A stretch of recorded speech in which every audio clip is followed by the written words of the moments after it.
Assalamualaikum warahmatullahi wabarakatuh. Saya Mas Surya. Di sini saya akan menjelaskan soal nomor 1. Teori yang saya ambil itu adalah teori Sigmund Freud. Teori Sigmund Freud mengemukakan bahwa kehidupan jiwa memiliki 3 tingkatan kesadaran, yakni sadar, prasadar, dan tidak sadar sampai pada tahun 1920-an. Baru pada tahun 1923, Freud memperkenalkan 3 model struktural yang lain, itu ide, ego, dan superego. Struktur kepribadian itu adalah sadar. Sadar tingkat kesadaran yang berisi semua hal yang kita cermati pada saat tertentu. Contohnya, pikiran, perasaan, dan ingatan seseorang. Prasadar disebut juga ingatan siap, yakni tingkat kesadaran yang menjadi jembatan antara sadar dan tidak sadar. Contohnya itu melamun, berpikir, dan dalam mimpi. Tidak sadar itu adalah bagian yang paling dalam struktur kesadaran dan menurut Freud merupakan bagian terpenting dari jiwa manusia. Contohnya kayak insting seseorang dan pengendalian yang dibawa sejak lahir. Komponen dinamika adalah komponen semagata atau satu arah perkembangan ilmiah dan intelektual pada akhir abad ke-19, dan dinamika berkaitan erat dengan proses pemuasan insting. Contohnya bertindak sebagai perangsang berpikir mendorong individu untuk memenuhi kebutuhan tertentu. Sedangkan komponen struktural itu ada ide. Ide adalah sistem kepribadian yang asli dibawa sejak lahir. Contohnya itu Ali terjebak macet saat pulang kantor. Ia hanya ingin motornya bergerak. Ia marah pada situasi itu.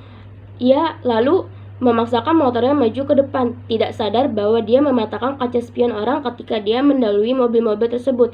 Kedua itu ego, itu cara menghadapi realita. Contohnya, Ali terjebak macet saat pulang kantor. Ia hanya ingin motornya bergerak, namun ia mengerti bila terlalu memaksakan motornya untuk melaju ke depan, dia dapat mematahkan kaca spion mobil orang ketika mencoba mendahului mobil-mobil tersebut.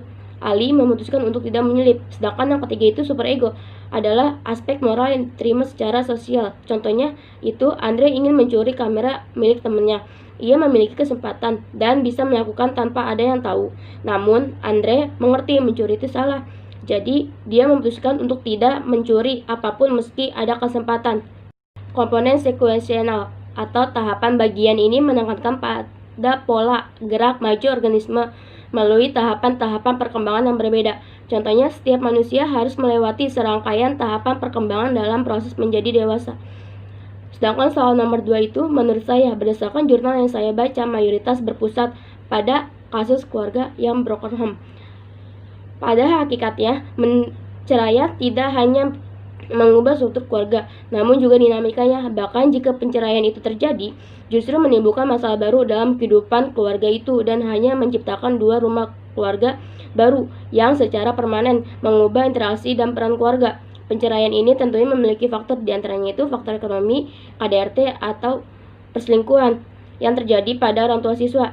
Dan cara penyelesaian menurut saya kepada orang tua agar senantiasa memperhatikan hubungan keharmonisan keluarga, terutama hubungan dengan anak, agar terbinanya perkembangan emosi, sosial, dan pendidikan, agar anak dapat tumbuh dan berkembang untuk masa yang lebih baik.